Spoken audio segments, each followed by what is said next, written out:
আমরা সমুদ্রকে যতটা এক্সপ্লোর করি আমরা ঠিক ততটাই অবাক হয়ে যাই। এটা তো আমাদের মানতেই হবে, সমুদ্রের ভিতরে অনেক কিছু এমন জিনিস রয়েছে যেগুলো সম্পর্কে জানা আমাদের অনেক কিউরিসি। সমুদ্রের নিচে এমন কিছু জিনিস রয়েছে যেগুলি মানুষের সামনে চলে এসেছে এবং সেগুলো হচ্ছে এতটাই রহস্য, সেগুলো সম্পর্কে জেনে আপনারা অবাক হয়ে যাবেন। আমরা আলোচনা করব সমুদ্রের নিচে পাওয়া গেছে এমন 10টি অদ্ভুত জিনিসের ব্যাপারে। নাম্বার 10-এ রয়েছে ব্রিটেনে আটলান্টিস ডাগারল্যান্ড। সমুদ্র গভীরতায় আজ অবধি মহান আটলান্টিক শহরটি খুঁজে পাওয়া যায়নি, কিন্তু ইউরোপের উত্তরে পাওয়া গেছে। এই শহরটি প্রায় 8,500 বছর আগে সেখানকার সমুদ্রের গভীরতায় ডুবে গেছিল। এই পুরো শহরটি স্কটল্যান্ড থেকে শুরু করে ডেনমার্ক অবধি বিস্তৃত। একসময় এই সভ্যতাটি অনেক উন্নত সভ্যতা ছিল, কেননা সেটার আন্দাজ ধ্বংসাবশেষগুলো দেখে করা যায়, কিন্তু দুর্ভাগ্যবশত এই পুরো সভ্যতাটি সমুদ্রের গভীরে ডুবে যায়।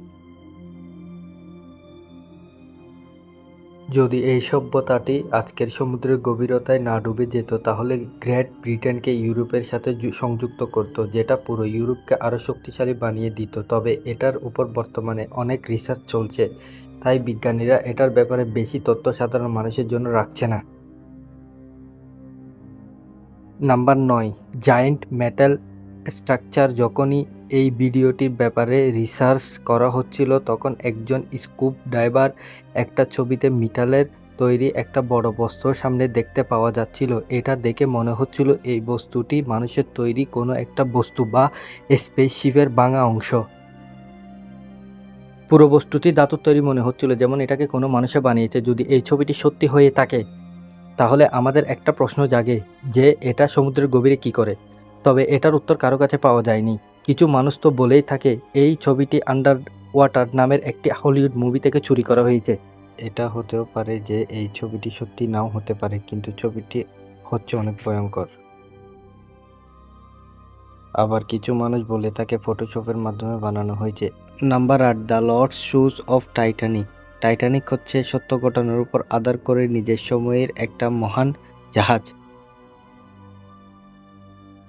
15 এপ্রিল 1912 সালে একটি আইসবারের সাথে ধাক্কা খায় এবং উত্তর আটলান্টিক মহাসাগরের গভীরতায় বিলীন হয়ে যায়। আমরা হয়তো জানি যে এই ঘটনাটি হচ্ছে আজ থেকে প্রায় 100 বছর পুরনো, তবে আজকেও এই জাহাজটি নিয়ে সিনেমার জগতে এবং মিডিয়ার জগতে অনেক চর্চা হয়। টাইটানিক এর ব্যাপারে সর্বপ্রথম খোঁজ পেয়েছিল 1980 সালে, আর ঠিক তখন থেকেই অনেক মানুষ টাইটানিকের কাছে গিয়েছে এবং রিসার্চ করে ফিরে এসেছে। আজ অবধি যতগুলি খোঁজ করা হয়েছে সেগুলোতে প্রায় 100 জোড়া টাইটানিক যাত্রীর জুতো খুঁজে পাওয়া যায়। আর এটাই হচ্ছে ওই ঘটনারই প্রমাণ, কত কত মানুষ সেই দুর্ঘটনায় নিজেদের মৃত্যু বরণ করেছে। যখন জাহাজটি ডুবেছিল তখন কম মানুষই বেঁচে ফিরতে পেরেছিল, কিন্তু বাকি সব মানুষগুলো বাঁচানোর জন্য পর্যাপ্ত লাইফবোট টাইটানিকে ছিল না। তখন 1500-রও বেশি মানুষ জাহাজটির সাথে ডুবে নিজের জীবন দিয়ে দেয়।